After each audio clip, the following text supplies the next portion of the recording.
lokal. Nagturong iti Mount Lamin ken Mount Barasan iti grupo dagiti pulis iti Ilocos Norte Police Provincial Office iti panangidaulo ni Police Colonel Jomar Labiano ken ti Force Multipliers Peacekeeper Riders of Ilocos Norte Incorporated nga idadauluan ni Mr. Louie Bonifacio. Basar ti impormasyon ket nabanda nagpidot ka dagiti basbasura plastik ken kastapay anang ipanda ti pagbasuraan ken signages iti nasao a lugar. Nag-isay tayo sir iti activity kadwa tayo iti Ilocos Norte Police Provincial Office na gatuluan ni Police Colonel Jomar Labiano ket kastapay digiti kadwa tayo nga riders iti FM pa rin kaya nadapay digiti guest riders nga may sumurot sir ket nag-isay kami iti nagikabil kami apo iti pagbasuraan iti Mount Laming ket nagikabil kami iti upat nga pagbasuraan talo nga designated area and also adapay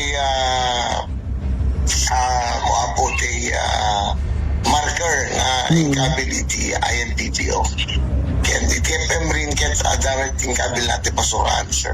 May naig iti daytoy ket nagipagpaset pay dagiti kaming ti KK wenno kabataan kontra terorismo at droga iti daytoy nga aktibidad. Kabayatan naa dati mensahe ni Mr. Louie Bonifacio iti amin ang mapanagpaspasyar iti Mount Lamin ken Mount Barasan. Masahit lang apo kat disiplinante ko mabasi iti papantay ijay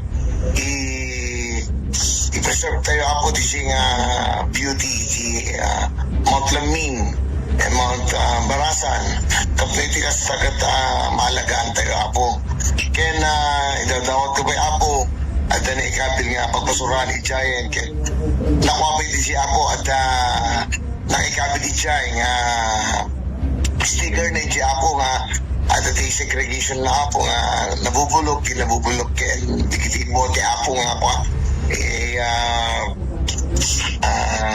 mabubuong apo ket babayin iti FM rin apo kat nagtitinulong kami DJ kapag tikas na kat makabuo kami tikas nga project ken makaipaay nga tulong DJ nga so apo tourist spot.